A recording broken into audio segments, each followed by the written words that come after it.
Good afternoon. We are back. What's going on? Oh, I'm so excited. Episode 6. I know. I'm so excited. Cheers. Cheers. As we always cheers at the beginning of an episode.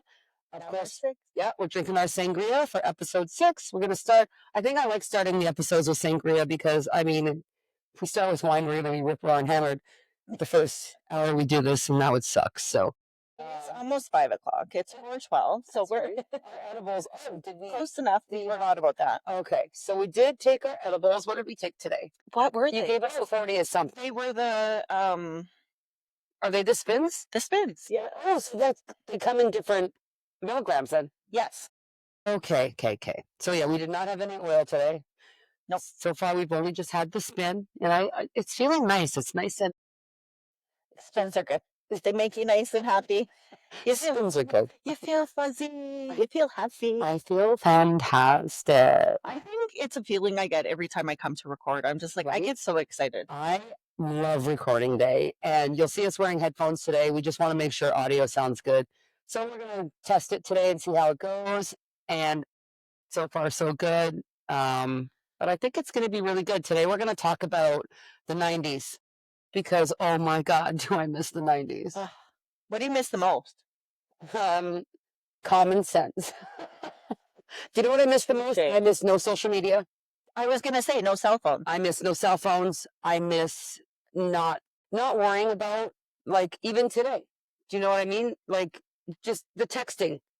You know, when do you want to start? When, do you know what I mean? If we didn't have the option to text to do that, it'd be like, I'll be there when I get there. And Yep.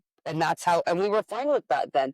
Now, because we have this technology with the texting and the phones and whatever, people are so impatient. And I'm so in that. impatient. I'm so impatient because I wanted to record. I find that people are very patient with me because I've not allowed myself to get caught up in the cell phone or the social media. And I'm sure you noticed it today, but I don't always message back right away. I very rarely message back right away unless I'm like sitting on the couch On your phone. already Yeah, relaxing. If I'm busy, if I'm cooking, if I go to the bathroom, if I go upstairs to do laundry or anything, my phone just sits. And if I had a friend over today that came into town from Pinter Creek, which is, I want to say it's like 8 hours. It's pretty far away. Oh, yeah, it's definitely a jaunt. For sure. Yeah. She was over visiting and I haven't seen her in a very long time. And anytime you were messaging me, we were trying to figure out how we could record.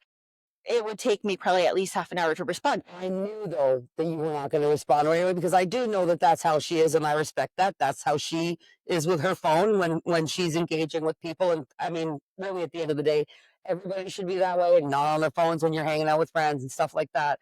I'm guilty, but again, I was just excited too. And then I felt bad. I didn't realize she came from out of town. So, you know what I mean? I just got excited. Like, when are we recording? I know. Recording day is always exciting because we never really know when we're going to do it. We told you guys we do it on the fly, and this is Easter weekend. Cheers, happy Easter, everybody! Happy Easter. But we were like, when are we going to do it? I have family coming in That's from right. Saskatchewan. We're getting preparations for a new baby in the family. So we can talk about that after. Yeah. Let's talk about that after. Yeah. So yeah, my biggest thing is, and I love this about camp. I've posted this meme before. You always knew where people were by like all the bikes on the lawn. And this is how it is at camp. Like That's right. my husband actually made golf cart parking at our site.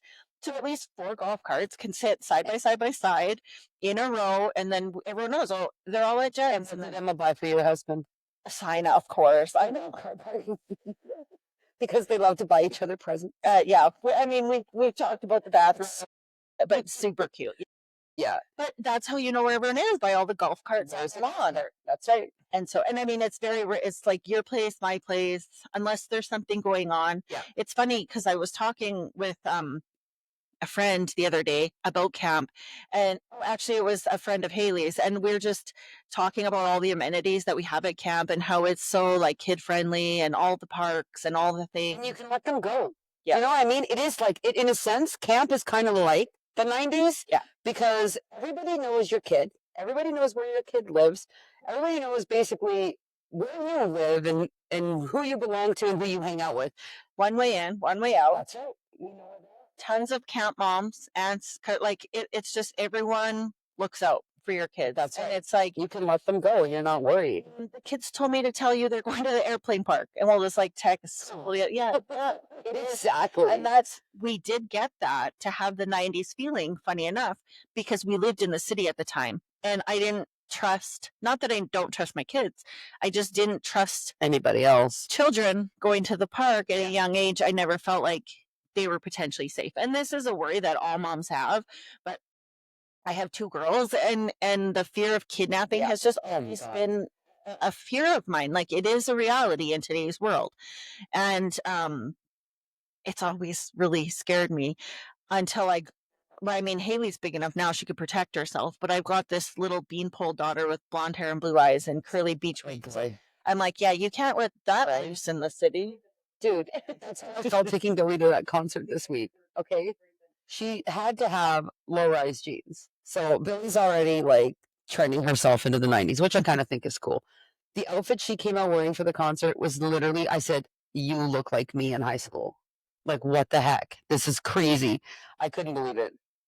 But that's probably the number one thing that I miss is the freedom of not people not knowing where you are every fucking minute of the day. There was only landlines. So it literally was like, if you weren't home to pick up the phone, like, you just had to go and figure things out. And yeah, that is the one thing too. Like, not everything was caught on social media. Not everything was recorded or not commemorized. All of the shit. If there's no evidence of what I've done. Do you understand? I don't even think like our viewers, the younger viewers especially, like Christy says she's in her 20s. I don't think that you guys actually can quite comprehend or grasp the things that we got away with. And all the transitions. So, 8 tracks, cassette tapes. Oh, no, the records came before the cassettes. Yes, so Then it went technology cassette tape. that's right. Then it went CDs. And then you had the Discman. So but in junior high, and I know you did this, because there was no Apple, Spotify, there's no anywhere to get music. If you wanted to get your favorite song, you had to wait for the Saturday fucking countdown with Casey Kasem at 9 a.m. Yep. And record that motherfucking top 40 countdown. Oh my God, is my song #1 this week? They haven't played it yet. Why is it in the top 10? And then you have to press pre-record at the exact same time. Same time. And hope they don't start talking at Oh my God. Because you that was the word. it.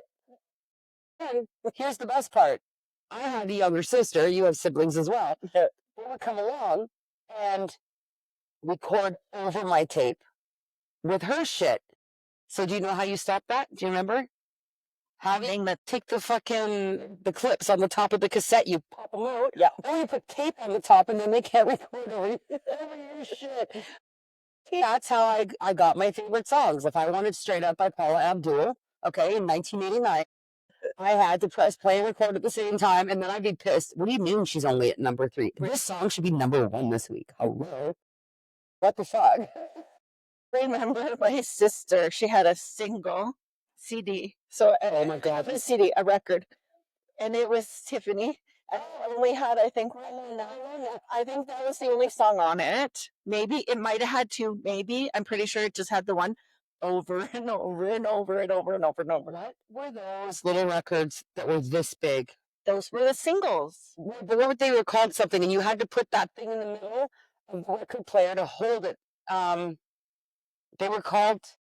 Oh my God! I gotta look it up. They were called. Emma, do you know what they were called? 32s, 40s. That's it. That's it. Small single record. No Google. Stupid ass. That's too old. I don't know what you're looking for. Okay, hang on. What's this?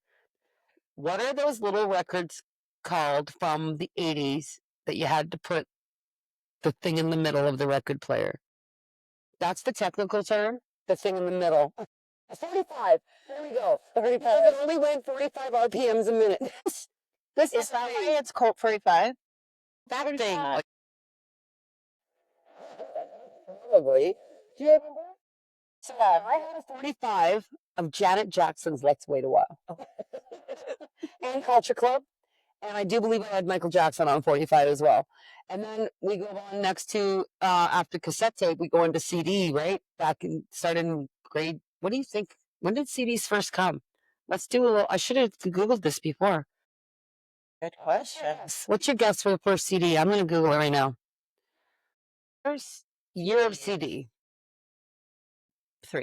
Okay, 93. Let's see. It's probably way earlier than Oh that. my God. Compact discs were commercially introduced in 1982 in Japan and Europe. Okay. And in North America. The first CD player was released in 1982 in Japan.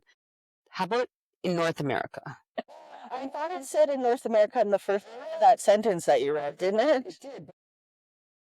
The guy's from Saskatoon, Sask. That's where I'm from. Look at him go. Emma's watching a show with no sound because you She's guys would being hear respectful. it. Yeah, it's so super sweet. She's watching a wipeout in silence. I mean, in fairness, you don't need to hear to see, To see that they're morons. it's the perfect show to watch in It's silence. hysterical. But someone's from where I was born. It is funny. So yeah, so CDs, I miss those. Well, I mean, I don't really miss them having that book of hundreds. Or the visor. Oh my God. Did you know if you hung a CD up like outside, if you have pigeon problem in your house, the sun reflection on the CDs will make pigeons go away and they'll never come back. I know. I only know that because we had a pigeon problem when we lived in Vulcan. That's crazy. Yes, I lived in Vulcan. I don't like. Can you hear me okay, or am I super quiet? I feel like I'm super quiet. I feel like you're so quiet. Maybe pull this a little closer. Like Yeah, because I can hear you really good, nice and loud, but I seem. Can you hear me now? Can you hear me now? Can you hear me now? What about now? So, what was your week like? Pretty simple. I'm learning to balance like work and then chores at home. I'm like the girls have been helping out a lot, but I find like working all day, then I'm like, oh, now I gotta cook. I'm sure everybody feels this way, but it's like, But it's been so long since you've had to do it. So I mean, this is new to you. It's not like, you know. yeah. And I find myself falling asleep almost every single night on the couch, which is also new. Like, I'm super exhausted. I'm just not used to like getting up at 7 and like staying up for the day and stuff. So it's been I'm getting the hang of it and it's been great, but learning to figure out which days I want to do my chores. Like I always did my laundry on Monday, but now I work Monday. So I typically start it over the weekend and then finish it off on like Tuesday or whatever I don't get done. But other than that, it's good. Some friends, my parents come into town today for Easter, and it's going to be a chill weekend. I'm excited. Well, it's not, it's going to be a busy weekend, but I'm looking forward to Monday when I have like nothing going on. So we're going to go do Easter dinner at the in-laws, and Mike's auntie is in town from Saskatchewan as well, and his cousin moved here. He might have his kids, so there's just going to be great quality family time. But and we've talked about this at camp. I love the chaos, but I also need the balance of the quiet. So I have Monday off. So You got Friday and Monday. Yeah. Oh, nice. So I'm going to do nothing. Like that's going to be my lounge on the couch, eat the snacks, eat the edibles, stay in my PJs, get cozy, like get a blanket and do movies or just chill.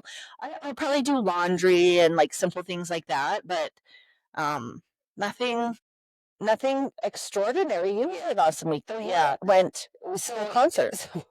It's actually really funny. So there's this game on Kissin 103.9, which is one of the country stations in Edmonton that I listen to every day. And they do a contest every morning called, oh shit, Billy? Quick Draw or something you said, yeah. So it's called Quick Draw. And it's basically they ask 3 questions. Whoever answers first. But the question starts with so one of the questions I had was, what is something you buy for a baby that starts with the letter G? So I just yelled goat. And then I'm like, stuffed goat. The thing is, this is how stupid it is. I won. That's Okay. the first thing that comes to mind when I'm thinking of a baby gift. It's not good. But then I forget the other two questions. They always say it's much harder to play when you're actually doing it, and it's true. Yeah. My brain went blank. But the third question, I forget, but I answered cookie. Something starts with a C that you would whatever. But I was getting competitive, and I didn't hear the other girl answer. And Matt, the radio host, he's like, hang on, Lisa answered. I'll have to go to the tape to see who said it first. I was like, I did. I said cookie. And Billy's like, it was me, pick us. He's so aggressive. Like, and you can imagine, like, we're going to give her these tickets or she's going to storm the station, man. Listen. I bet you they gave you both tickets. They felt so bad for her. She acted. I wanted to win so bad. I've been trying to win a quick draw.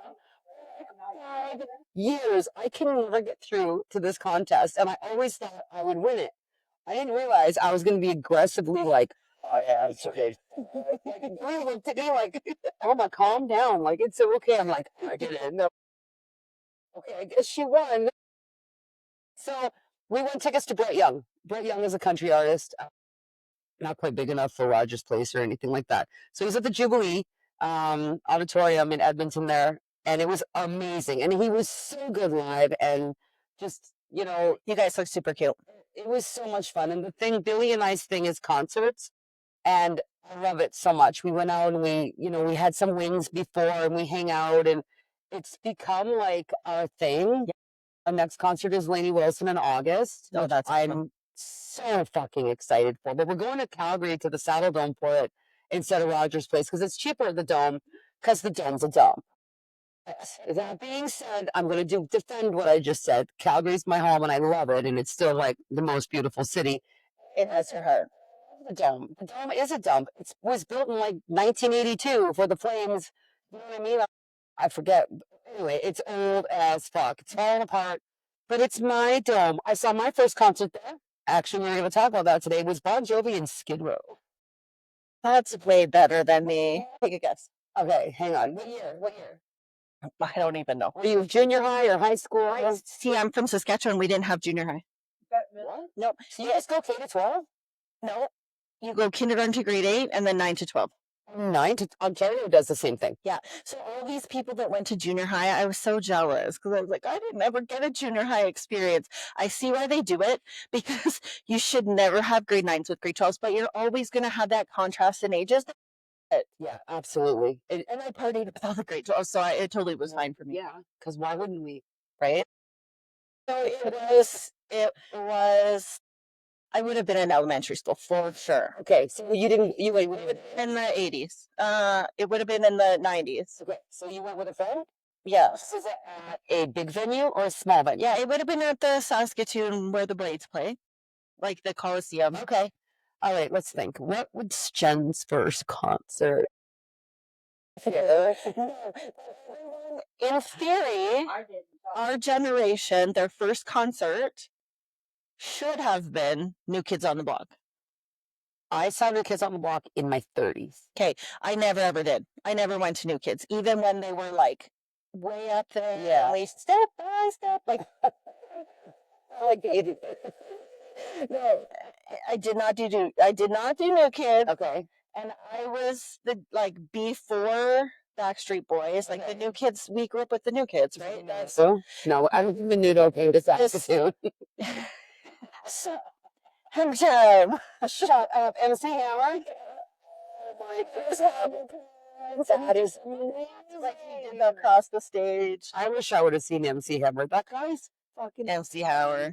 I've done some good concerts. Garth Brooks is probably some of my favorite. Pink was amazing. Yeah. I do enjoy. So I took Haley to One Direction, I think they're called. I want to say, and then I also took her to Katy Perry, and then we went together to Pink. And now I'm looking forward to being able to go and do something with Brooklyn. It's exciting. Yeah, it's so fun, right? And I never had that like with my boys. My boys don't like country, or I don't think they've been to a concert. Just not into that sort of thing. And that's one of the reasons Girls Brooklyn. I love hanging with Bill is because it's like our thing that we do. And I freaking love it. It's just so Time with fun. our kids, for It sure. is, and it's I don't know. It was just she just totally turns into a different person. She starts dancing. Like it's so cute to like watch her grow up because I never thought I was gonna have a girl. You know what I mean? Like it's just it's so bizarre. Yeah. That like I still have a girl. She's your baby, for sure. She's just the cutest.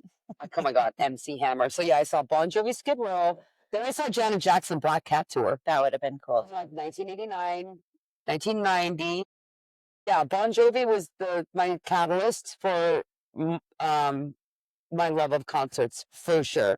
So I'm excited for another Dome concert. I took Bill to Miranda Lambert last Stampede. Yes, that was That awesome. was amazing.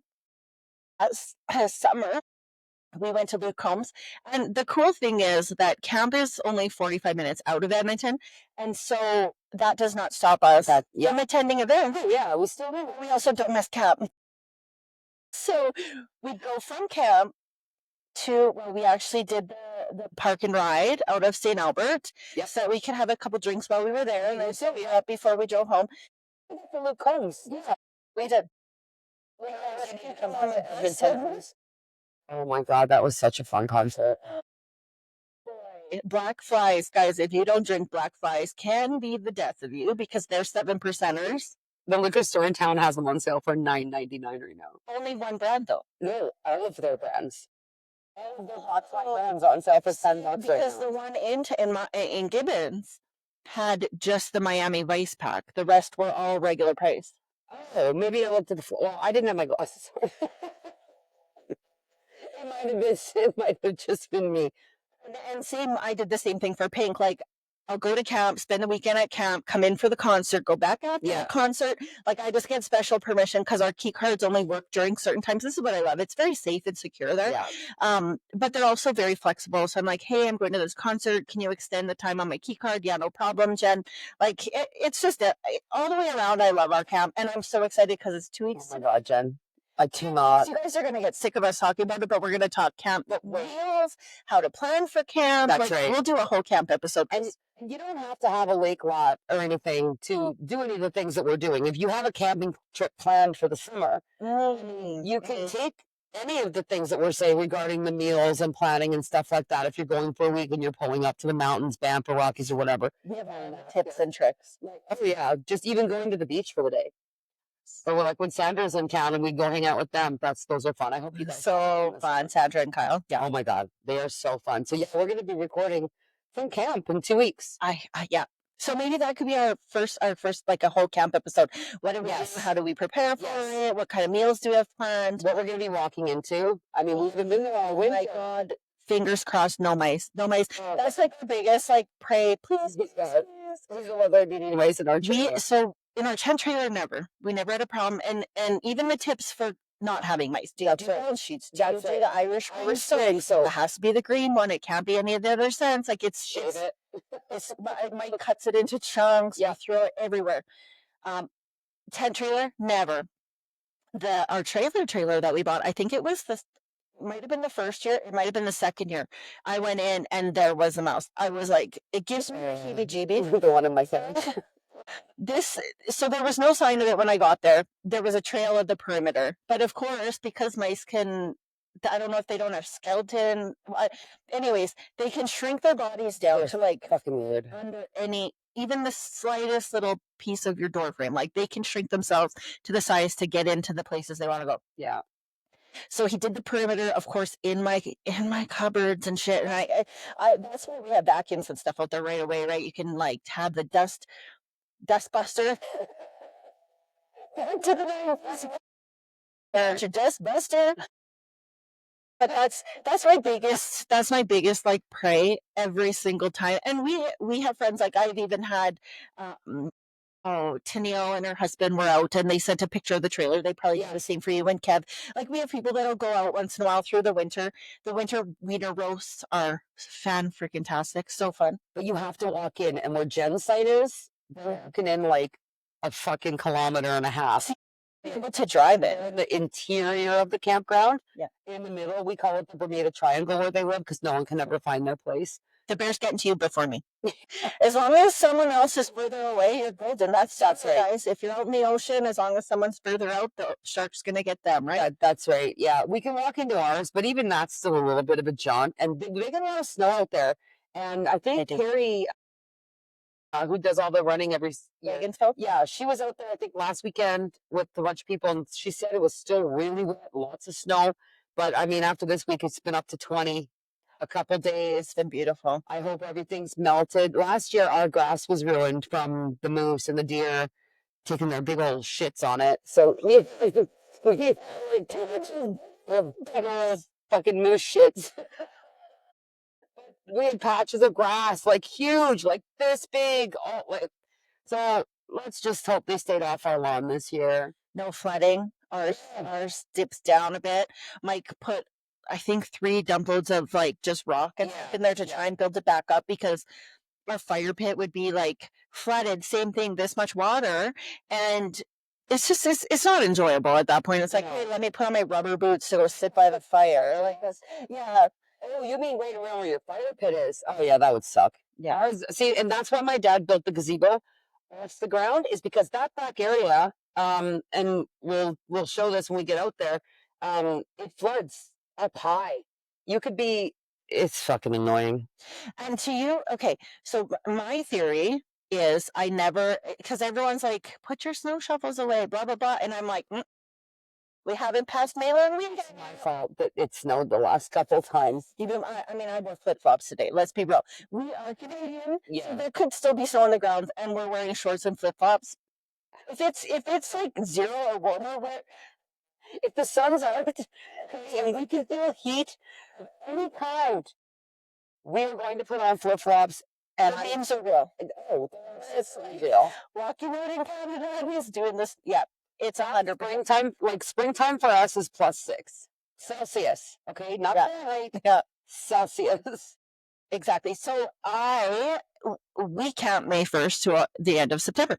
So I never count how many times I've woken up. I've tented when I was in high school and had snow on May long weekend. And it was cold as fuck. There was snow. So I'm always like, don't be fooled by this fall spring. Like, we're going to get at least one more snow. A false sense of spring security. It's 100% what it is. Because I go like this. Sometimes, especially living in Calgary, because Calgary gets Chinooks, okay? A Chinook is basically where cold air meets warm air coming in off the Rockies from Banff, and it forms an arch in the sky. And the top part of the arch is grayish and cloudy, and then underneath it, it's blue sky like this and warm. So you can go from -31 day in Calgary to +15. Like, you can have a 40-degree temperature change within a day in Calgary, and the migraines are rampant when Chinooks come because of the pressure. But that's the one thing. I don't even think Calgary got Chinooks this year because the weather sucked ass. So I had a lady call me yesterday, or when did I work? Last Wednesday. And she wanted to come in and see the doctor. And we're not a walk-in clinic, like, we're way too busy for that. But she's like, I keep getting these headaches. And I was like, well, I'm not a doctor and I'm not an expert. I'm putting that out there right now. But wait, what? This is what I do. Like, and I told her about the peppermint halo from Sage. And I'm like, it's the pressure. And she's like, what do you mean? And I said, I didn't realize that was a thing until I got there was a massive pressure change. And I woke up, I was camping because we used to do director retreats. And we were camping at my boss's house. And I woke up with this massive headache. And I was like, I think I had 3 drinks last night. Like, I'm definitely not hungover. I don't even usually get hungover, but this is not from alcohol. Yeah. But why is my head like ready to explode? For sure. It changed. It changed so drastic. And that's what someone said to me. Well, the pressure of the environment. I was like, huh? So she's like, try this out. And so you put the peppermint halo on your forehead and your temples and the back of your neck, and it has like a cooling sensation. It smells like peppermint, so it smells like freaking heaven. And it works well. And I use it a lot. Brooklyn likes to put it on before she goes to bed. Yeah. It helps her sleep. I do as well. But I was telling her about it, and I was like, if you think it's something serious, like, please make sure you go to like emergency or a walk-in clinic or something. But this may be something that helps in the meantime. And she's like, oh, she was super grateful. But I just was like, hey, why don't you try this? Because I can't get you into the doctor, but I also experience migraines so much so that I've taken like Tylenol with codeine before for it to try and help it. And I find I don't have to anymore. I'll take 2 extra strength Advil liquid gels. I'll put the peppermint halo on and it goes away. I used to have to lay in a dark room with a hot or cold cloth on my forehead or the back of my neck. 100%. Yeah. So I remember the first time I got a migraine when I had Haley. And she was 9 months old. She was not sleeping through the night. The worst. And I knew, like, I used to get crippling migraines. I knew I would not be able to wake up with her and take care of her. And I asked her dad, like, if he'd get up with her throughout the night. And How'd that go? let's just say it took a lot of, like, convincing, I guess, To help with his child. to help parent his child. Wow. But then I was like, well, I'm just going to call my mom then, because my mom happened to be in town. And I was like, I needed someone reliable. And he just was not a reliable person. So I was like, I know I'm not going to be able to get up with her. Like, you can't promise me you're going to get up with her. Unless you're like, worrying. How are you going to get any rest knowing that he may not get up with her? he'd lay her on the bed beside me and she's kicking, just kicking like a baby. And it's hurting my head. It's hurting. And so I was going to get my mom to come. And he's like, oh, yeah, so that you can prove I'm a shitty parent, blah, blah, blah. I was like, no, I think you've done that. I just need to have someone actually committed to doing this because I know I physically can't. Guess which night she slept through the night for the first time ever in her fucking life? The one time her dad was supposed to get up with her all throughout the night. Shut up. Which probably was God blessing me because Yeah. the universe knew that I could not get up with her and he would not get up with her. Like, he used to kick me.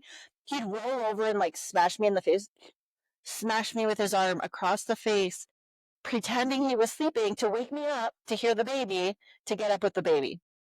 With Quincy, I slept in the living room for the first 5 months. The first 5 months he was born, I had him in the bouncy chair and I slept on the couch. Yeah. Because I didn't want to disrupt the working parent when he felt like going to work that day, maybe, from getting a good night's sleep. Going to work that day. Oh, Mike, he got up with Brooklyn unless I needed to nurse her, which clearly he can't take care of that. If she was just like fussy and needed, because Haley had colic too, so it was literally like 9 o'clock at night every night. You could set your watch to it. I had to up and down. I had to rock her. I had to pat her. I think we talked about this. Yeah, Vinny cried himself. It was hard. Vinny cried himself a hernia from colic.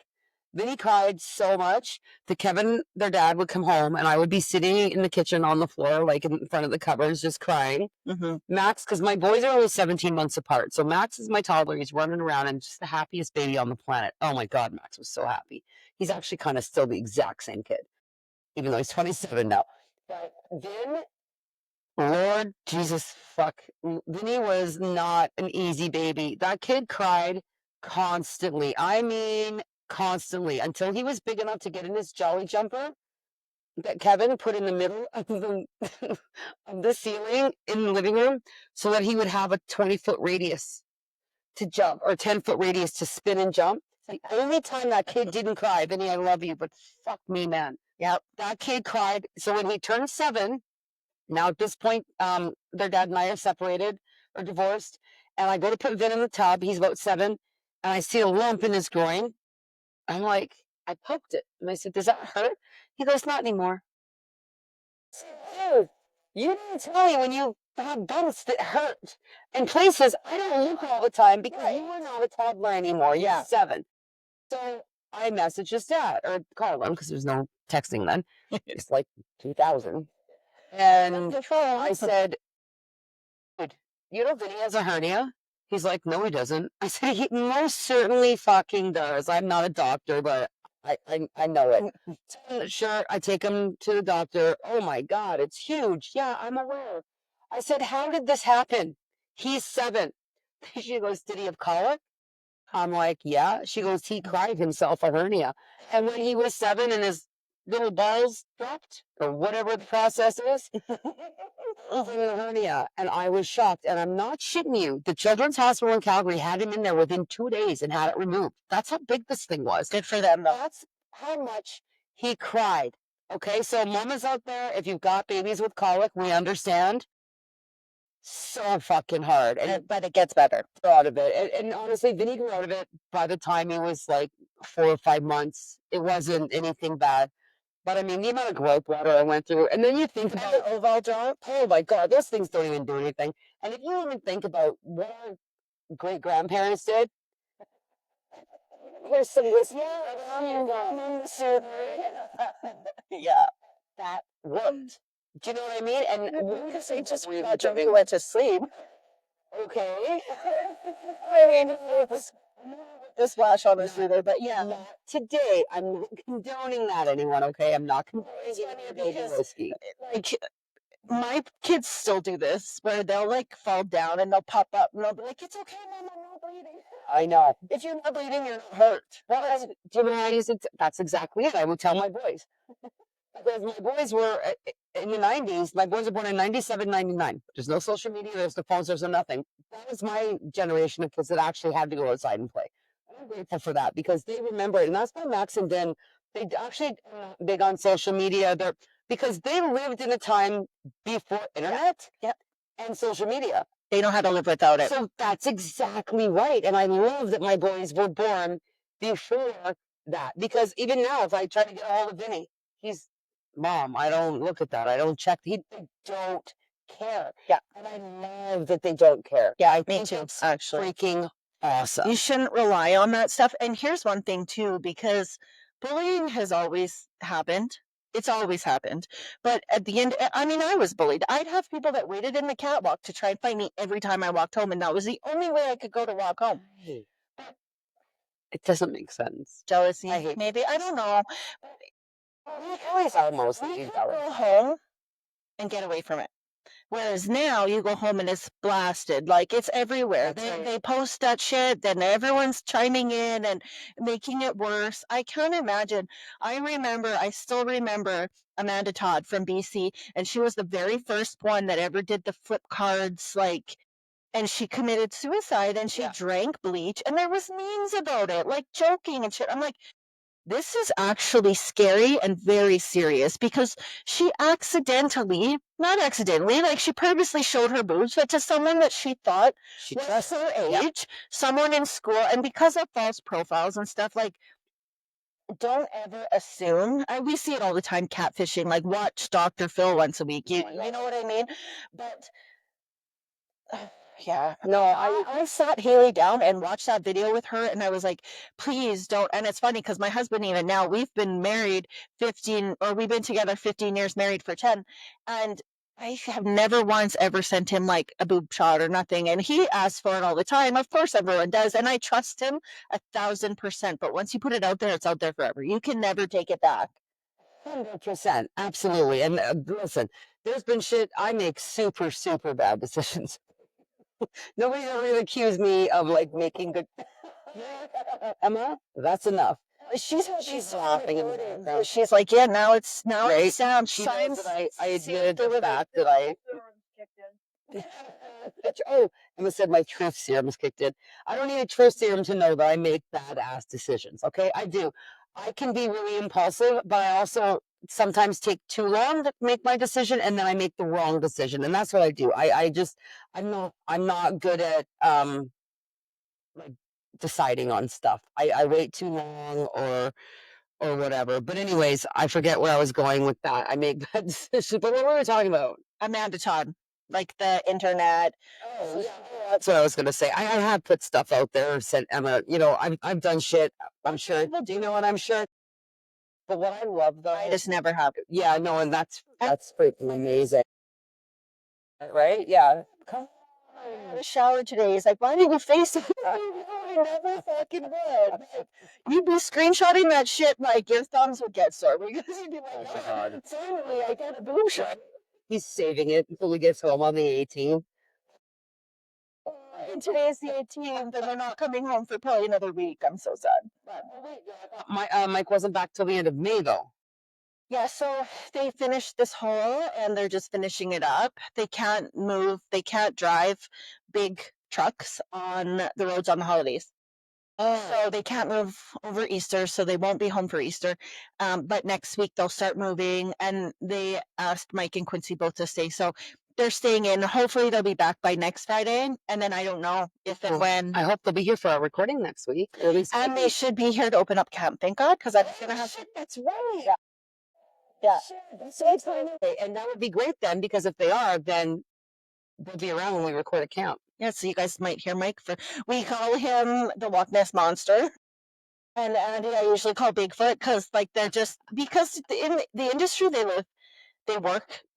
We hardly ever see them. You know what I mean? Especially we try and plan a lot of gatherings and stuff where they can be there.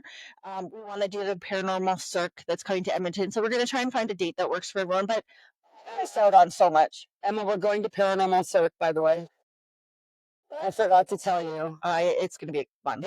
Super. Oh, and I did check. It is kid friendly, and you have to be 13 and up.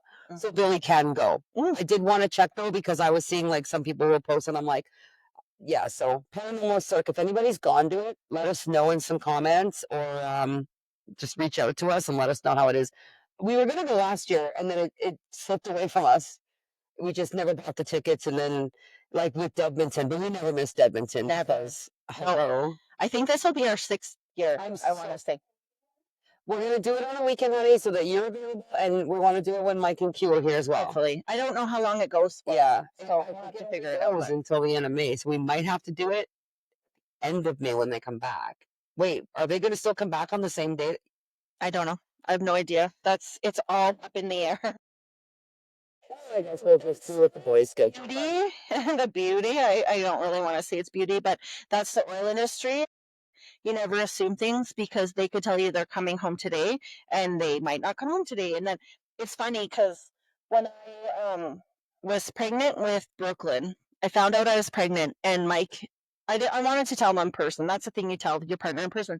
I had a car and all this, whatever, and I have the pros and cons. Like, this is me. I actually had pros and cons of having a baby because I was like in my 30s, and because he was told he could never have kids. So I didn't know that. So it's funny. Slow swimmers? No, because his mom ran over him when he was young, and he was in a car accident where he was in a coma and stuff. And apparently, when they do so many testing with the radiation and stuff, it could affect them having kids. And Grace is like, well, he's here, they're not, they can adopt. Like, I'm not going to say don't do the work to make sure he stays alive when you don't even know if he's going to want kids. Like, he's way too young to make that decision. Yeah. So, along came Brooklyn, and then it's like, well, do we have 4? Because I always wanted 4. But I want you to tell the story because it's really funny. Like, because you guys knew, but let's hope it's yours. Because he looks so excited. I had a card and I had the pros and cons, and he was supposed to come home early and then he didn't come home, and then he was supposed to come home early and he didn't come home, and he kept prolonging it, and I was getting pissed off, and I was angry just because I can't keep a secret. I don't know how to lie. I'm the worst at keeping secrets. So I just wanted to tell him and put it out there, but I needed to wait for him to come home. So finally he came home, and there was a card and there was the pros and cons list, and I wasn't home. I think I was at work, and he's like, well, she's either pregnant or she's dumping me. So that's the first thing. And then you together when you got pregnant with Brooklyn? You weren't married yet? No, she was 1.5 when we got married. So 3 years. 2 years. That's a long time. Yeah. Like, he lived with me at that point. It wasn't not this miraculous surprise. No. Okay. And actively not. So in the oil industry, they always say your woman has a 2-week guy or a 3-week guy, just because they're gone so much that the lady must need someone at home taking care of her while they're gone. I mean, a lot of ladies do, which I never have, and I don't like it. But it is like, it happens. But on the flip side, a lot of guys cheat and stuff as well too, because they're gone, and you know, it's easy to get an escort, or it's easy to find a different girlfriend on both sides. You have to be fully committed. But so, yeah, I mean, there's women that are sharks that knows, like, these guys make money. Lizards are. Yeah. So the running joke is like, is it mine or the 2-week guy? And then, like, he actually said that to me in the delivery room, and the nurse like looks at me, and I'm like, we'll find out, babe. And like, I was laughing because when does a woman I already had 2 kids and I was pregnant. When do you have time to cheat? Like, I wouldn't I had a busy life. You want to spit out my drink? But why would you want to? I don't know. For me, I just, it's never been that urge where it's like, I can't wait 2 weeks. Who's that fucking horny? Do you know what I mean? Yeah. That fucking horny that you gotta go, I gotta have it now. I just have to cheat. This is what I don't get. I mean, honestly, are you that much of a hoe that you have to cheat? I did it in high school. I dumped someone because I wanted to kiss another guy that I really liked, and I never even cheated on my ex. Like, we were broken up and we were living in the same house but separately, and I wouldn't, out of respect for him, and he wanted to bring girls home and traipse them, and I'm going to bring a new girl home every weekend. Okay, have fun with that. That's not me. That's not who I want to be in this world. That's not what I want to put out there. Yeah, no, But it happens. definitely. It happens a lot, and it's really sad, unfortunate, because industry. exactly, why giving away 2 weeks? Like, you go get a vibrator. You could probably, yeah. I mean, at the end of the day, it takes 38 seconds. I got good and done. I'm off to fucking sleep. Why? Do you know what I mean? I think women our age, though, I think that's the difference. And this is actually funny. I think that women our age don't cheat because, I mean, first of all, why? Yeah. Second of all, fucking lazy. You got to retrain someone. The grass is no greener on the other side. It's green where you water it. Just gotta water your own grass. Take care of your own man. He'll take care of you. Like, that's, if that's not the partnership, the relationship that you're in, and I say man, obviously partner, lover, whoever, I could care less what you have as long as you're in love and you're happy. But why cheat? Like, well, and just leave them. Just go then be by yourself and figure out your life and live a single life and sleep with half the town. I don't care. But why would you do that to someone? I know what it feels like. I rolled up on my first love, my high school boyfriend. I rolled up on his house and he had a girl in his bed with him. Like, I was knocking on his window and he's like, "Oh shit, it's my girlfriend." It's not fun. I literally wanted to drive myself into a brick wall that night. Like, I thought my life was over. I didn't think I could live without him. Like, and this is sad, the reality of being so young and having a brain that's just so small. Your world is school. Your world is friendships. Your world is making a little bit of money to be able to go to the exhibition and or the movies. Or it's not equipped to be like, someone just cheated on me, and now what the fuck? You know what I mean? Like, and I went home and told my brother, fully expecting him to like want to kick this guy's ass, and he's like, "Oh, this shit happens. Like, move on." I was like, and then that's where, because my brother was 3 years older than me, I saw how girls could be treated, and I saw how girls should be treated. I saw the difference.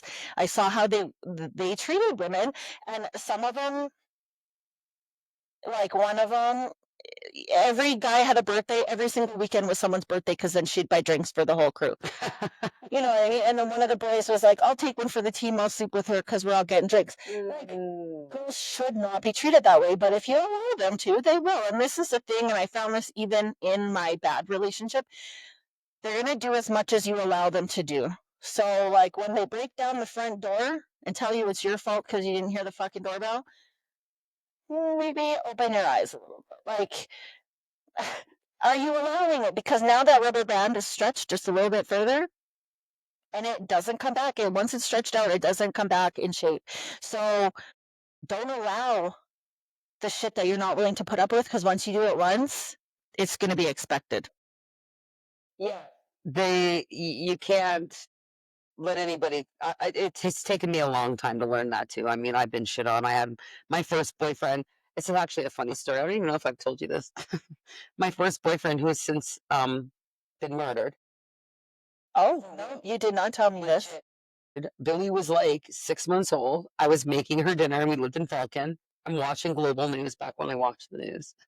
And all of a sudden I hear, I won't say his name, but found in a ditch near Bicycle. And I was like, cannot be. Of course it is. There's nobody else with that name. Right. And they show a picture, and I was like, yeah. You know what? It's not surprising. He was gang affiliated when I met him at 15. Not a good boyfriend for me. Again, part of my making bad decision marathon. No, but every girl wants the bad boy. Oh, yeah. Now I needed somebody responsible who was going to put me in my place every now and then. But you know what? The bad boy will treat you like shit. That's right. And he did treat me like shit. And he hit me once. Once. He was convinced, okay, and I shit you not, that he looked like Jean-Claude Van Damme from Bloodsport. Okay? And he told people, don't you know who I look like? No, dude, you don't look like him. Stop it. You're 5 feet tall. Just stop. And you don't know any sort of martial arts. But he wanted to think that. But anyways, I told him he didn't look like Jean-Claude Van Damme. Oh, I got a swift fucking right here. I smoked at the time. I won't tell you why. He didn't have pants on. But I took that cigarette and I put it out on his dick. Oh, fuck. Good for you. Cheers to that. I put it out on his dick and I said, if you ever hit me again, I'm going to cut that off. And I'll tell you, he never hit me again. There ain't about it. There ain't about it. Yeah, that's the thing about me. Like, and it's the one thing I love about me, but it's also the thing I hate, is because as a Libra, and we're close as you are Virgo, but that's the difference between us. And whether you follow astrological signs or you believe in it, that's up to you. I do, and I'm pretty sure Jen does as well. I fully believe in it. As a Virgo, I know Billy's a Virgo and my mother's a Virgo. I know they're all three kind of the same. They're organized. Jen's got notes that are fucking looking at me right now. You know, they're organized people. Billy loves to change her room. She likes to change her environment and keep it fresh. And like my mother, change her furniture. Every time I go to my mother's, where'd the spoons go? Yeah, fucking metal straws. But now they're over here. I'm like, for fuck's sakes, why do you keep stopping? Right. But Billy's the same. When we lived in the apartment before we got the house, I go in her bedroom, open the door. Where's your dresser? Oh, I put it in the closet. Okay. More space. Cool. I have more space. And that's who they are. Me, I'm not like that. I procrastinate. I'm getting better, but I am a procrastinator. I still procrastinate. Yeah, I don't do it unless, like, yeah. I'm trying to make better decisions. I'm trying to be better. I guess so. Right? But I'm actively making steps in my head. I'm listening to a lot of Mel Robbins right now. So I'm gonna actually just do a shout out to the Mel Robbins books that I've been listening to. The High Five Habit, which was fucking amazing. Yeah. And the one I'm listening to now is the 5 second rule, which is we always had that with our kids. Well, no, no, you're right. But you got to do it backwards. So, and it makes sense because you're tricking your brain. So if you count to something like the kids, I'm going to count to 3, and that's it. But guess what? When you count to 3, you can go higher. They don't believe you. When you count down, you're tricking your brain into going, okay, I got to get up now and fucking do it. Yeah. So this is what I'm going to implement into my life. Right now, I'm listening because I listen to my books because my attention span is like squirrel. Because I work in a call center and I've worked in call centers forever. When I worked for TELUS as a 411 operator, I took over 1,000 calls a day. And we had to answer a call within 3 or 4 seconds, have that number pulled up and off to whoever was calling in. And we answered for North America. So I had to know area codes in Georgia. I had to know all of this sort of thing. So very quickly. So to find a number that comes up on my screen, I scan. So I don't read sentences because I'm so used to scanning and getting the information I need from scanning. I can't concentrate on books anymore. Right. So I listen to my books. Because I still like to read, but now lots of people do actually. Yeah, it's convenient. That's exactly it. So you can be cleaning, you can do all the things. That's exactly it. So I listen to Mel Robbins' podcast, which is I listen to our podcast in the car. I do too. To see how it sounds. I want to know what we sound like. I know that we can be watched, which is great. We want to have the video, and that's your option. You have the option to watch us. You don't have to watch us. Right. But you have that option in the car. So I do listen to us in the car and go, okay, we sounded good. Last week, not gonna lie, it sounded like ass. No, I'm aware of it. We're aware of Sophie, and that's why we're trying to. That's right. We're gonna keep getting it. We're gonna keep trying. Well, we will figure it out. Because we're not giving up, and that's the thing about me as a procrastinator is I give up on like everything that I do. I do. I'm not fucking making that shit up. I get a little bit further, and I'm like, it's not successful. I'm fucking done with that mentality of it's not successful. I'm done not being first in these stupid Saturday tournaments that I play in that I should be fucking placing in. Like, why am I? Because I hold my own self back with my negative thoughts and all of that, and I'm done with it. Yeah, I'm fucking done. Like, I'm just done. And I have to, like, again, I try and always see the positive. Like every day is not great, but there is something great in every day. And I found that, and I say I went through a divorce. I didn't go through a divorce, like, but I did. We were together for 9 years. We owned a home. We had a dog. I had 2 kids. just because you don't have a paper saying There you're was no married. paper. Emma and I are not married. We've been together 9 years. We have the house. We got shit to separate. I still call her your wife, and I still have you on my phone as Steph Thompson because I think that's what it should be. Everybody calls me Steph Dobbs. I'm like, we're not even married, you know. No, but that's okay. It suits you. Yeah, like Actually, next trip we take to Summer Tropical, the 4 of us. You have 2 witnesses, and it's not legal. oh, that's right. That's Your right. mom can shove it where the sun is pretty. Well, she's never gonna listen to the show. That's fine. We can say whatever we want. Stacy, do not tell mother anything I say on this podcast. I'm speaking to my sister right now. Hey, Pie. When we were in Mexico, we went to the jewelry store, and I found some beautiful earrings, and she found a Oh my beautiful God. sapphire. Did you ever find it? Did you lose? No, I Oh, lost that it. sucks. I was sick for over a week, puking in my bed, and it's probably under my bed. I want to say it probably fell down the back, but I've got a fucking queen size, like, big pillow top. You guys didn't move into that house till after Mexico. Did you lose it in the new house? Yeah, I lost it in the new house. Yeah. We got back from Mexico and their possession date was the day after. We got back March the 8th. They had to possess their house the next day, March 9th. We were like, And then Mike only has a short window to get shit done, so he's like, boom, boom, boom. I have 10 days. I'll take 7 on a holiday, and the last 3 I'll move. that's crazy. And he had your house all packed up, he said, in like an hour and a half and loaded. Well, I did a lot of the packing. Well, I know that you did the packing while he was working, but So, and my realtor, she's like, okay, you want to make your house as simple as possible. So she's like, pack up everything that you're not going to use in the next month. yeah. I'm like, okay. It took us a year to sell. So there was so much shit that I went out and bought again because I needed, and I didn't want to dig through a million boxes that weren't even on location at my house. Some of them were under the stairs, but most of that was the damn Tupperware that I still have not completely gotten rid of. Side note, when she moved into our new house, she had like 87 boxes. Listen, I'm not exaggerating, okay? I mean boxes this fucking big. And like 3 layers deep. And I'm like, you have all these boxes in your new garage, in your new house. What is this? She's like, it's all Tupperware. Listen, holy Christ. Yeah. How many boxes do you still have unpacked in there? Of Tupperware. Yeah. It's funny, my friend, because I took her out to see Quincy's car because he bought himself an Audi, and so she wanted to see it because she has known I landlorded the building downtown, and she moved in with her 2 kids' dad at the time, and she was pregnant with her first, and he's Haley's age. So I've known her for 20 years now, and so like, oh, her kids are my kids, like, you know what I mean. And so we took her out to go see his car. She's like, Jen, like, is that all still Tupperware over there? I was like, that's nothing. That's one thing from the salt shaker of fucking boxes. It lined both walls, and some came out 2 or 3 boxes deep and still to the roof. It was insane. I've never. But I was like, at one point, I was a 2-star director. I was making $7,000 a month, and I was flipping that just as fast because I like to appreciate my people. You take care of your people, they take care of your business. So all of my downline, anyone that came to meetings and stuff, if they worked their business that month, they went home with gifts like, take this, take this. I appreciate you, blah, blah, blah. And then COVID hit, and so I stopped giving product rewards and started, because we started doing virtual meetings. Right. And so I started just doing like Amazon gift cards and stuff because I could send it to them through email.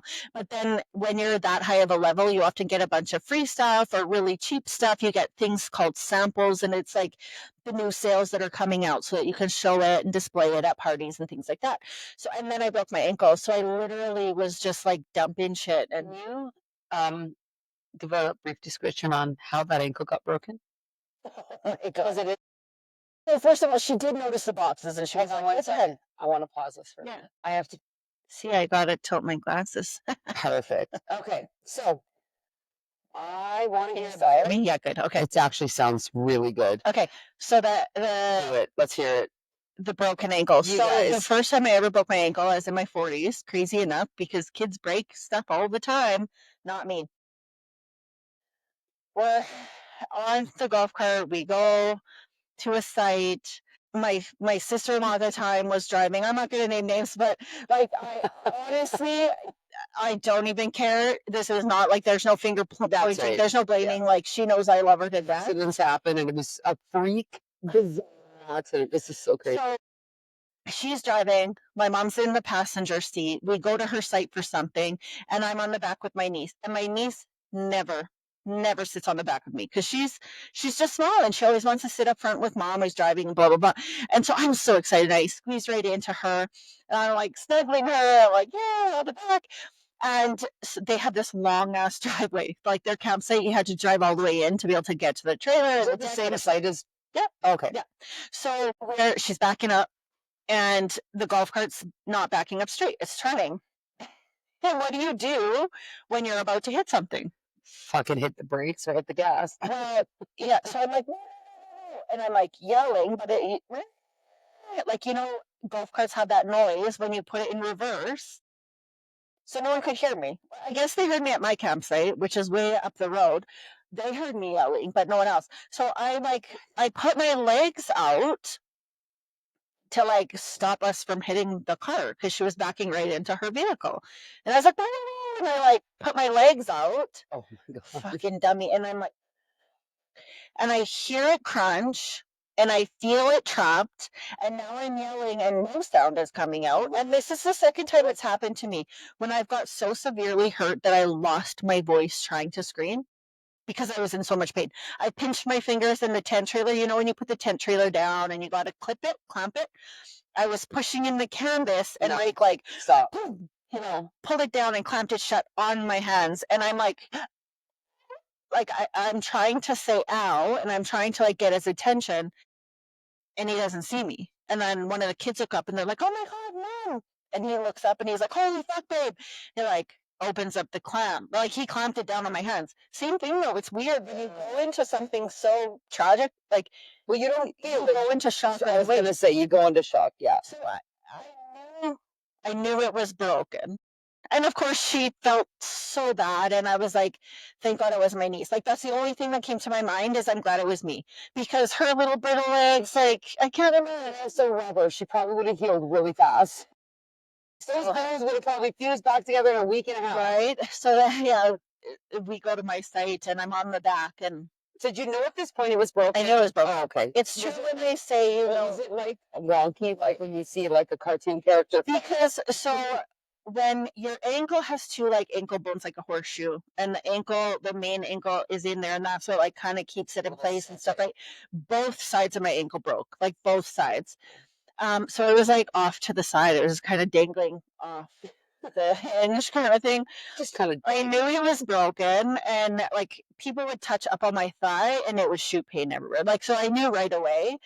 And maybe not. Let me look. I'm like, it's broken. Take me to the hospital. Like, I know that it's broken, and everyone's trying to look at it. And I'm not crying. I'm not like trying to freak out because I don't want to freak the kids out. First of all, either because I knew it was broken.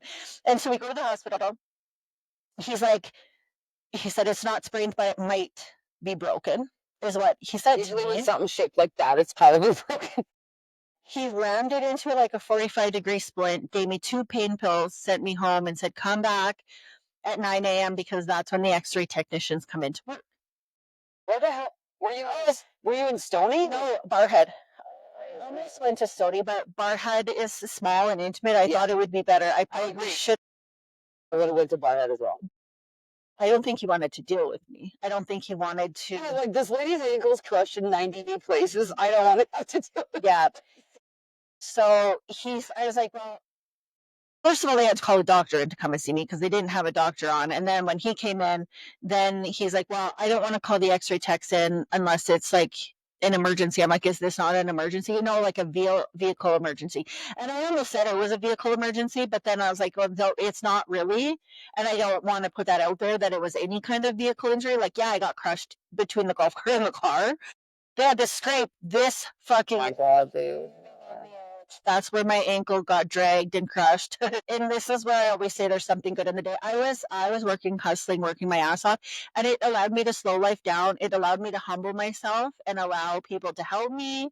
Like I had to put a stool in the shower because like I am the one that does everything for everyone. So to be like I need help. Yeah. And then my mother-in-law's going through this right now where she has a broken ankle and I saw that. people are getting frustrated. I'm like, I get it. I can see their side, but it's so fucking hard to ask for help. First of all, I never ask for help. Like, will starve myself before I ask for help. Like, that's just who I am. I don't want. I want to be the one that succeeds and that I can take care of things. Like, I don't need no one in my life. That's always how I've been. I don't need. I want. There's a huge difference, and so it was fine. I mean, I was off. No weight, no pressure for 8 weeks, but we were at camp, so it was okay. And I have a broken ankle story. Oh, shit. It also leads into the reason why I eat edibles and why I'm addicted to painkillers, which is one of the things that we're going to talk about on the show. Yeah, I think we talked a little bit about that. So what happened for me with my broken ankle stemmed from, When was this? How old were you? so my boys, okay, so Max is born in 97, then in 99, I think that was just after 9/11. So it had to be 2001, after 2002 is what I'm thinking. Okay.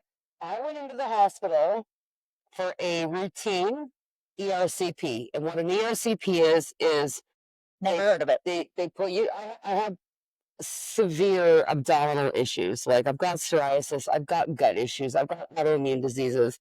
IBS, I think. IBS, yeah. Yeah. I used to get these. The only way to explain these pains is they feel like contractions. And not fun. No, but I can feel them coming. I've not had one for years. Knock on fucking wood. Thank Because I'm God. telling you right now, I would rather have my kids again with no drugs than these pains I was getting. So I'd feel them coming. They would act like a contraction. My stomach would contract like I was in labor for 3, 4 minutes and then stop. But it would do this for like 25 minutes. Oh my God. I'm crying. I'm in pain. Like, listen, I can't even accurately, unless you've given birth, which you have. But when you're not giving birth, the type of pain that this is, because people look at you like you're insane. But listen, it's so bad. So I see a gastroenterologist, and he's like, "We're going to do an ERCP, a routine procedure. Basically, what it is they take a scope, they put it down your mouth, they put you to sleep, and they do an exploratory surveillance of your intestines. So basically, they were looking for gallstones. I already had my gallbladder removed about 6 weeks after Vinny was born, because that's just how I am. The hospital used to love me. Not how I'm not going back. So anyway, I already had my gallbladder removed. So they were like, maybe we miss. So when I had my gallbladder removed, I had like 22 gallstones. Holy shit. It was bad. The attack I had was so bad, my gallbladder was removed within hours. That's how many gallstones I had. So Can I sidetrack without you forgetting your story? gallbladder. Okay, gallbladder. I had a lady come into the clinic with a little jar of white things that looked almost like teeth, and it was like a whole jar full of these stones. Yeah, I was like, ooh, like why did you bring this to show this to me? That is hilarious. But anyway, sorry, keep going. Yeah, so I was just like, what are all these white things? Like some of them are massive. It's just like, yeah. So because now my gallbladder's gone, I'm still having these attacks, and I called them stomach attacks because I didn't know what else to call them. Was it sugar bringing it on? I don't have a lot of sugar. I don't know. I couldn't figure it out, but they happened all the time. And the pain, listen, I would start to sweat. My temperature would go up to like 102. All you could see was sweat. I'm trying to breathe through these attacks. So they scheduled the ERCP to look for maybe gallstones that were not in the sac at the time, that maybe were rogue in my intestine. I got rogue gallstone. fucking hell. No. Okay. You know what they did do? They accidentally nicked my pancreas with the scope. Oh, fuck. Now, for any of you that have had an ERCP, you have to sign a form stating there's a chance your pancreas. That's right. So I've signed it, of course. And of course, it happens to me because why the fuck wouldn't? Of course, yeah. So I went into the hospital in the winter and I came out in the spring. I shit you not. I went in January. I came out in April. 4 solid months. I asked them several times, am I dying? Pancreatitis is so painful. I don't, I can't accurately put into the words. I'd rather have my kids, all 4 of them, in succession without drugs. I'd rather have a quadruplets than have pancreatitis. The pain is, it's astronomical. But not only that, it takes your appetite away. You can't eat, so now I have a feeding tube. Uh-huh. It's through my nose. I was going to say nose or throat. Nose to the stomach because they have to feed me. Because your pancreas, Yeah. I mean, you need your fucking pancreas. Why do you think people with pancreatic cancer die within weeks? It's because you need your fucking pancreas. So I'm like, am I dying? They bring in a team of doctors, like 6 of them standing there on my bed. I'm like, dude, like, am I transitioning? Yeah, like, should you call a priest? Like, this is like, are you dying? No, stop. So eventually it did. My pancreas went back down to size. I got out of the hospital. I still had some, I didn't have any gallstones, by the way. They still are, it's still a mystery as to these stomach attacks. But I have not had one in many, many, many years. Again, not So how did that lead to breaking your ankle? I spent 4 months in the hospital. I get out. I'm ready to go. I've lost 30 pounds. I'm on a feeding tube. I feel great.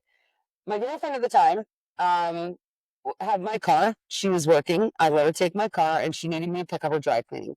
And it was super close to the house she lived, so I just walked across the street to get it. There was a small cement retaining wall, only like 3 feet, that I decided to have. Yeah, I know. As soon as I landed, I heard my right ankle snap. Oh. And you knew right away? Instantly. I had a tennis ball on the side of my ankle within, 30 seconds. I had been on the bed for 4 months. Oh my God. All my bones were weak. Yeah. So as soon as I landed, it's not that I landed horribly. It's just that I landed in a way that because my bones were weak from being laid up in a bed for 4 months on fucking Demerol. Okay, there's where my addiction came in. Pancreatitis is so painful. I can't have codeine. Of course, codeine doesn't do shit, unless it's minor. Right? But I gotta take it. It makes me violently ill. So I'm having Demerol and morphine every 4 hours. Yeah. Clockwork. For 4 months. Yeah. Do you think I'm going to be addicted to Demerol when I get out of the hospital? Absolutely I am. So I go on hop this wall, Which is how most addictions start. Hereditary. Yeah. Vinny, my son, he got in a bike accident when he totaled his bike. And I said, what happened? He's like, well, I hurt my shoulder, my fingers, blah, blah, blah. He's like, they're trying to give me oxy. I said, you didn't take it. He goes, Mama. I don't know. You know what he said to me? He goes, I'm not a fucking idiot. Good He for goes, him. I'm about to get an addiction because I got in a bike accident. Those were his exact words. And I was so proud of him because 9 out of 10 people are not going to have that. my boys have listened to me say, pharmaceutical drugs and especially painkillers. Yeah. So when I broke my ankle, that was my in to get the Demerol. Do you understand? They're like, oh, do you want the codeine? Do you want, no, I want Demerol. Demerol is a narcotic. It has to come in a triplicate form of a prescription, meaning it is now. My doctor doesn't even do triplicate. He doesn't do any. And that's it. No. So what I did was those triplicate prescriptions last for 3 days only. That's it. I can tell Jen's eating the fruit. It's all sangria. She's resorting to her drunken fruit. There you go. There's some drunken fruit for you. Thanks, babe. So I resorted, because I was addicted to it. How was I going to get it? Well, I broke my ankle. Oh, there's how I'm going to get it. Ding, ding, ding. So I did. And I because now, and these Demerol pills are small. They're only like this big, and they're sublingual, so they go under your tongue, and they take effect within 30 seconds. And now I've got my own supply, not through a thing, Right. a button that you have at the hospital, and I'm eating them. I'm eating 150 milligrams probably every 2 hours. Well, your tolerance goes up. Yeah, but You were just on it before. it makes you super itchy, so I would go through my itchy phase, and then I would pass out and go to sleep. And then that's when the internet started becoming a thing. I don't know if this thing's. Okay. Can you hear me now? Yes. I'm at Telus, or not what I was at. Can you hear me now? I can hear you the whole time. Well, it's just Hang on. saggy boobs, saggy balls. It's valid. Hang on. So I'm taking 150 milligrams of Demerol every couple hours just to go to sleep. And I don't even know why I was taking it. It made me feel warm and yummy and whatever. I don't know, but it just made me pass out. So this is when the internet was becoming a thing. And I was like, hey, Google. Yeah, I Google it. Side effects. What could happen with prolonged use? Sweet Jesus. Yeah. Oh my God. I did not know scary. The Demerol was that addicting, that it was that dangerous. I should have had multiple seizures a day with the amount of Demerol that I was taking. Right. They don't tell you that, though. They want you addicted. They get paid when they give you prescriptions. We all know when we say they, like, obviously somebody out there, but like they want. They get paid for every It's prescription. sad. Ruins lives. Mhm. And not everyone has the conscious choice to be like, hey, what can this do to me? What will be the long-term effects? And should I make changes? And that's when I weaned myself off of it. So what I did was I went to the doctor, fully intent on filling the triplicate prescription. Right? Okay. I had read what I just read on the new internet thing. Did I believe it? I didn't have a choice. There was nothing else out there, and there's nothing about Demerol in the encyclopedia. Okay. Raise the card index in. It didn't exist. Hope the book was in the right place because that's right. So I went with what Google told me, and I went, oh my God. So I went and got a new prescription. They last for 3 days, triplicate prescriptions. I let it expire on purpose. good for you. I never went back to the doctor to fill it. I let it expire. I still have it somewhere in storage to this day.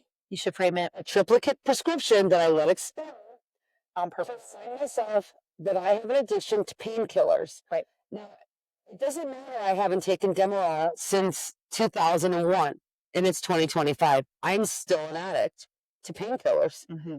That's just how it is. You know, it's your weakness. It is my weakness. Yeah. If I go into the hospital next week because I'm in an accident or whatever, and they try to give me morphine, and if I'm out of it, and they give it to me because I'm in a coma you're gonna be hit up.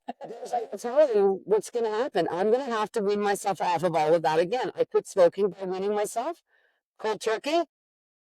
And that's the funny thing about me is I'm such a procrastinator, but when I make my mind up to do it, I do it. It might take me a while, but if you tell me not to do something, I'm going to do it harder. Prove you wrong. To piss you. If you say you're having too much wine, pour me some more then. Fuck you. Don't tell me what to do. I'm not going to fucking listen to you.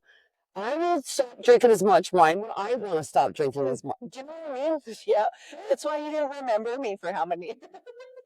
It wasn't because it was a fuck you. It was just because I was super drunk. It was too much wine. It wasn't. It was funny because I remember sometimes you'd come to our camp and Nice to meet you. Yeah, they'd be going home because the new sites opened as we've camped out there. So the Bermuda Triangle was the only way to get from A to B at one point. So wait, she has it for the road that goes down the hill? Yeah. Like up. Because that back section was not open. Even your site was out there. Even yeah, that was all this field. Yeah. So people could never just go bypass through the new sites. Like you had to come down my way. So you guys would be going home. You'd stop in, have a drink. Hey, how's it going? Emma often would be like carrying you, like, hey, babe, it's time to go. She'd be like, pick you up by one arm and like, it's time. You've had a lot of wine. It's time to go home. Yeah, I can't do that anymore. And that's and How did you know that? You live in the Yeah. you figure it out, like learn your tolerance, Right. whatever. But that's the reason now, like because of my fibro and because of my back pain and my hip, I was born with a dislocated hip. I've got all these ridiculous Any area of your skin, but obviously, like, so then when it became legal, I did start to smoke it, but because I quit smoking, I can't inhale smoke. and I can tell you on one hand how many times I ever smoked weed or did weed, or because I'm not a rule breaker, so I did not start Until it was legal. until. And I honestly feel I don't know if people might say that just to like put it out there in the universe. It's I true. really, truly, honestly did not. She's It that was good, you guys. She's my that husband good. that was like, maybe this will help you sleep. And it comes back to I trained myself to wake up to every noise because I was scared to sleep. So now it's like every single little noise, whether it's the furnace or the window or the creaks and the cracks, and it all woke me up. Everything wakes me up. I'm a very light sleeper, so, unless my husband's home. I feel safe and I sleep when he's home, but that's like 1 week a month. He's like, babe, why don't you try this weed pen or whatever? Get an indica, it'll help you sleep. And it does. It really truly does. It just calms you. It kind of stops your brain a little bit. I literally just weaned myself off Seroquel. Yeah, That's another thing I just fucking got off of from 16 years. I started taking it the year the Billy was born. So in 2009, I was having problems sleeping after she was born, and the doctor suggested Seroquel, very low dose, 25 milligrams. Like Seroquel is it's an antipsychotic, and it's actually meant for people with schizophrenia and those types of disorders. makes sense. I'm not schizophrenic. No, but you're super small, and they're only 25 milligrams. But if you have one of these mental disorders, I know a guy personally that is taking up to 400 milligrams of Seroquel in the morning to help him get through the day. Yeah. Are you in your fucking mind? I would be asleep in. Oh my god. Because your body doesn't need it. It's a difference. That's it. Yeah, like, I'm not from my pain. Hey, Just to someone that doesn't need it versus someone that does need it's it, crazy. it makes a big difference. So I just weaned myself off Seroquel about 4 months ago. So that's another new one for me. Amazing. I've gotten off. I do on my own. Cheers. It's choices. It's so you think that you don't have you say you procrastinate, you put things off, you quit too early, but no, you truly don't. Because getting off things, first of all, a hardcore, I'm going to like tell you my method. jog, and then your sleeping pills and your even Cigarettes. cigarettes. Worse than heroin. Everybody knows that. I was never a smoker, And that's me. Yeah. thank God. Quitting nicotine's harder than heroin and cocaine. That's what I've heard. Don't quote me Can I on tell you this? When we were kids, my mom quit smoking like tons because you always want to try, you always want to do better for yourself. Of course. And me and David, like my little brother, we actually like took a cigarette and we broke it and we framed it and we were so proud of her and like, you quit smoking. And Did she grab it out of there and like light the end of it? no, but she did. My mom is very much like, if she's drinking or social, like if everyone's smoking, Yeah. she'll be like, hey, give me a puff. She doesn't even think about it. And then all of a sudden she's smoking again. They don't anymore, finally. But it's very hard. It's hard to quit. Nicotine is the worst. Like it's so hard. But this is how. And then you turn to vaping and then you're putting vapor in your lungs. Like that's much better. This is how I explain to people how to wean themselves off something and how I did it for me. No. And I think, honestly, I think that it's beneficial for someone like stubborn like me that if you tell me what to do, I'm going to do the opposite. Don't push the button. I'm going to have more heroin. Don't push the button. Don't you dare push the button. That's it. I will. Just don't tell me what to do. I'm going to do it more. So for me, when I'm ready, when I want to wean myself off cereal, when I wanted to quit smoking, and this is when I learned the power of my brain when I learned to quit smoking. Mindset. And that's it. So you have to be mentally ready to do it. And how I weaned myself off of nicotine and cigarettes was I'm choosing, when I had a craving, I told myself, I am choosing not to smoke this minute and let the feeling pass. The next one, I'm choosing not to smoke this hour and I let the feeling pass. I'm choosing not to smoke today. And I let the feeling pass. And eventually, a week went by. I have no cravings anymore because the nicotine's out of my system. I've completely forgotten about it because I took control of my addiction. It's the only way to stop doing any of that shit. You have to take control of that addiction. But that is such a great philosophy. If you can't do day by day, start minute by minute. It's minute by minute. And an hour by hour. And then This day by second. day. And then I'm choosing not to smoke this second. I'm choosing not to take it up until I hit it this second. Last night. Emma and I were up late last night. Probably till what, babe? Like 4? Because we love our weekends. We love hanging out down here. You, it's a third. Like you guys know, Emma works, 14 hours a day as well. I do have her every night. I kind of don't, because she comes home, she's exhausted, ready for bed. And does she want to fucking talk to me for an hour about shit? No, not. you do get to kiss her goodnight. Yeah, and that is I true. wish I had. I know it, and I know. I'm sorry. Don't be sorry. It's a choice that we've made. Yeah. I have a good life. I'm not, but Yeah. there's always something that you wished you had. Like I wanted straight hair. Everyone Yeah. had straight hair, beautiful straight hair. My hair is naturally curly.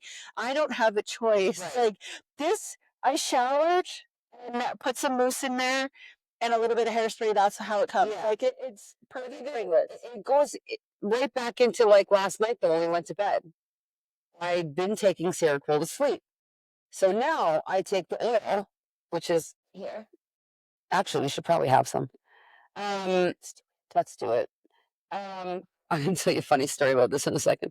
So I took the oil for sleep now instead of the Seroquel because marijuana is a natural thing. Nobody's overdosed from marijuana. I don't give a fuck what you say. I don't care what anybody has to say.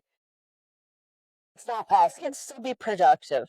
You're not a sloppy mess. No. So, but that's how I get myself off of things. And I had a point to that. And now it's gone.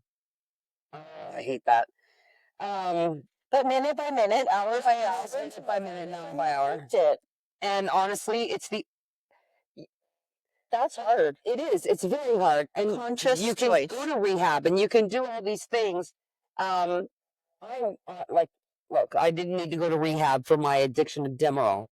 And at that point, There's nothing wrong with rehab. I have many friends. Not that there is. I'm saying for me, If you can do it, I wanted to see if I could do this on my own. So I know personally for me, I'm a whole lot mentally stronger than I perceive myself or that I even believe in myself to be. I know that I am.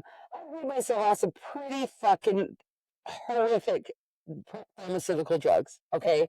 Bad ones. And no one should ever take pharmaceutical. Like, don't get me wrong, there are pharmaceutical drugs that are good for you, that you have to have. But when they're pushed on you and then cause addiction, oh, and that's where I started eating oil and getting this stuff because look at that. It's perfect. My $30, I eat it. We're gonna have some now. It's really gonna work. I call it a little dabble-dia. Oh, it's not. A little dabble do ya. We always say that. It's so funny. It's very true though. A little dabble do ya. And, so normally, Under my tongue as well. Yeah. Basically. it's left over. I just rub on my gums. So we're gonna total addict. Oh, geez. This takes my pain away.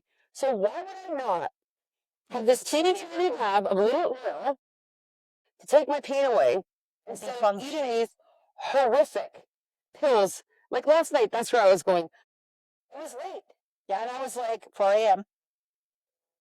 Do I take a Seroquel to go to sleep? Mm-hmm. My oil had worn off. Do I take more oil? No, it's going to take an hour to kick in. Mm-hmm. I lied there and I fell asleep. I made that conscious choice to not take the Seroquel to fall asleep and to not take more oil.